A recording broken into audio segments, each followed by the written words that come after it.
कि काश हम इल्म हुनर में इतने आगे होते, काश हम सनत व तिजारत में इतने आगे होते, काश हम साइंस और टेक्नोलॉजी में इतने आगे होते, काश हम कशकोल वाले ना होते और बल्कि देने वाले होते, मुआशी तरक्की में आगे होते, तो आज बहुत थोड़े लोगों को ये जुर्रत होती कि वो हमारे मज़हब, हमारे इस्लाम और हमारे नबी पर अटैक करता। अगर आलम इस्लाम फ्रांस वाले मामले पर इकट्ठे हो जाते, सनती और तिजारती बाइकआउट की बात कर रहा हूँ, अगर आलम इस्लाम डेनमार्क इशू पर इकट्ठा हो जाता, या फिर मगरब और यूरोप में जहाँ जहाँ भी तौहीन रिसालत हुई, ये मुस्लिम दुनिया इकट्ठी हो जाती और सिर्फ मजम्मतें करने की बजाय तिजारती बाइकआउट होता, सनती बाइकआउट होता, तो आज ये सूरत हाल ना होती और भारत में ये बात ना होती।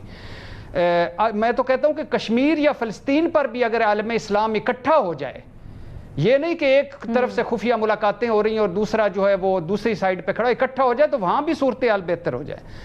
मैडम, ये नहीं हो सकता कि आप एक तरफ माने हुए, जो माना हुआ है मुसलमानों का कातिल मोदी, उसको उसके साथ, उसके भारत के साथ आप राज्य के तिजारतें करें, उसे अपने आला सिविलियन अवार्ड से नवाजें और फिर हल्की फुल्की मौसीकी पर आप मजम्मतें करें जब कोई मुस्लिम दुश्मनी हो। ऐसा नहीं हो सकता।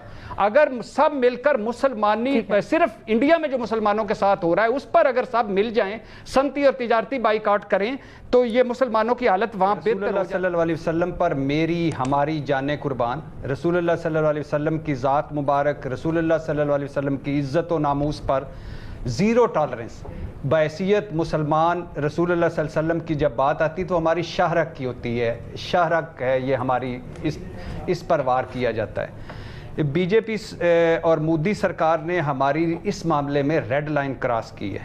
भारत में मुस्लिम दुश्मनी, अक़लियत दुश्मनी, फाशिज़म इंतहा को छू रहा, और बदकिस्मती की बात है कि वो भारत जो कल तक सेकुलर था, लिबरल था, रोशन ख्याल था, आज वो कहाँ पहुँच गया है। दूसरी बात मैडम शेख कि आज वो ज़माना है, वो दौर है कि जहाँ खाली मुज़म्मती बयानात जारी करना, खाली मुज़म्मतें करना काफ़ी नहीं, ये मफादात की दुनिया है, जज्बात की दुनिया नहीं। ऐसा होता कि सिर्फ इंसानी हुकूक के ऊपर जो ममालिक हैं उसकी कंडेमनेशन के बाद वो अपना जो सिचुएशन है वो इम्प्रूव करते, अपना कॉन्डक्ट जो है उसको बेहतर करते, लेकिन ऐसा तो नहीं होता। और एक बहुत पावरफुल टूल होता है इस तरह के economic boycotts, economic bans, economic sanctions जो ममालिक लगा सकते हैं इस इशू पे।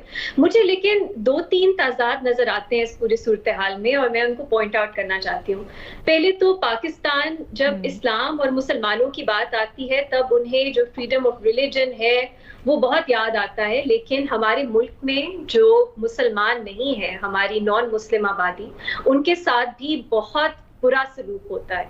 अब उनकी भी जो right to freedom of religion और बिलीफ है वो प्रोटेक्ट नहीं होती। तो हमें कुछ इंट्रोस्पेक्शन की भी ज़रूरत है। हमें ज़रूर इस्लाम के बारे में, मुसलमान जो और ममालिक में रहते हैं उनके हकूक़ की बात करनी चाहिए, लेकिन अपने मुल्क में भी सिचुएशन बेहतर करनी चाहिए।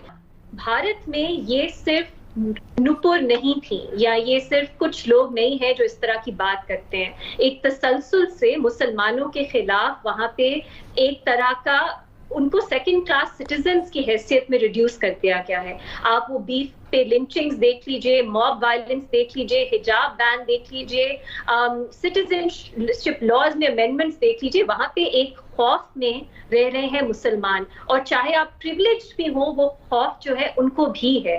तो मेरा ख्याल है ये बीजेपी की एक पॉलिसी है। इन लोगों ने जो बात की, जो बहुत ही कंडेमनेबल बातें की, वो खुद से नहीं की, वो उन्होंने नरेंद्र मोदी को प्लीज करने के लिए की। More loyal to the king, उस तरह की सिचुएशन है। तो इनको सस्पेंड करके या कुछ करके मेरा ख्याल है ओवरऑल जो पॉलिसी है और जो जहर मुसलमानों के खिलाफ भारत में एक तरह से नॉर्मलाइज कर दिया गया है, उसको रिवर्स करना बहुत मुश्किल होगा। लेकिन ये जो बॉयकॉट्स हैं ये उसको शायद कुछ हेल्प करेंगे उसमें। एक आखिरी बात, ये जो आप अरब ममालिक, मुसलमान ममालिक की बात करें, छोटा पॉइंट रखूंगी। मेरा ख्याल है उन्हें थोड़ी सी आवाज तब भी उठानी चाहिए थी जब मुसलमानों के हुकूक, मुसलमानों के साथ तशद्दुद, मुसलमानों के साथ ये हो रहा था इंडिया में बहुत अरसे से। तो मुझे थोड़ा से डबल स्टैंडर्ड्स लगते हैं कि अब क्यों इतनी आवाज उठ रही है जब मुसलमानों के साथ ये कई सालों से हो रहा था, उनकी जान तक महफूज नहीं थी, तब ये खामोश क्यों थे। तो जो हो रहा है कंडेमनेशन अच्छी है, लेकिन मेरे फिर भी सवालात हैं, क्योंकि जब तक ये ताजाद बुनियादी हल नहीं होंगे, मेरा नहीं ख्याल पूरी तरह हम बेहतरी की तरफ जा सकेंगे। सुहेल साहब, आपकी इसके ऊपर क्या राय है? एक तरफ तो मेरे दो एनालिस्ट ये कह रहे हैं कि यकीनन मफादात की दुनिया है और अगर हम इस तरह से इक्तिसादी तौर पे कोई बॉयकॉट करके उनको मैसेज दे सके तो बेहतर होगा, लेकिन क्या ये मुमकिन है? दूसरी ये भी बात कि अगर इंडिया को देखा जाए तो उनकी एक बहुत बड़ी इंडस्ट्री और सोर्स ऑफ रेवेन्यू उनका सिनेमा है। अब इसके ऊपर भी दो राय आती है। कुछ लोग कहते हैं कि आर्ट के ऊपर इस तरह की कदगरें नहीं होनी चाहिए और उसको इस तरह की बाउंड्रीज में नहीं आना चाहिए। मैं जानना चाहूंगी आपका इसके ऊपर क्या राय है? देखिए, एक तो हमारी ख्वाहिश है और ख्वाहिश ये है कि जाहिर है जो भी रसूल करीम सल्लल्लाहु अलैहि वसल्लम के बारे में कोई गुस्ताखी करे, जाहिर है हमारी ख्वाहिश तो ये है कि उसको सजा मिले, उसके बाइकआउट किया जाए, उसके साथ रवाबत ना रखे जाए। ये तो हमारी ख्वाहिश है। लेकिन दूसरी तरफ हकीकत है, दुनिया के तल्ख हकायक हैं। आप देखें फ्रांस में कैरिकेचर्स बने और दुनिया में इस तरह की मिसालें हुई। हम सारे आलम इस्लाम शोर मचाते रहे, बल्कि यहाँ पे मुजाहरे हुए, ये हुआ, लेकिन उनको फर्क नहीं पड़ा, बल्कि वहाँ पे उसके खिलाफ जो मूवमेंट थी वो और ज्यादा जो है वो तेज होती गई। तो इसके बारे में सोचना चाहिए कि कोई वायदा ऐसा कोई एक्ट होना चाहिए कि जिस तरह हम भी ये अपने तौर पे हमने भी ये तय किया हुआ है कि हम तौहीन नहीं करते, हम किसी के जो पैगंबर हैं, किसी के रसूल हैं, उनकी तौहीन नहीं करते। तो ये बनवाया जाए यूरोप से कि जब हम नहीं करते, जब हम उनके पैगंबरों की, उनके जो बड़े लोग हैं उनकी तौहीन नहीं करते, तो वो क्यों करते हैं? ये सवाए हमें तकलीफ देने के, हमें इज़ा पहुंचाने के, इसके अलावा इसका क्या मतलब है?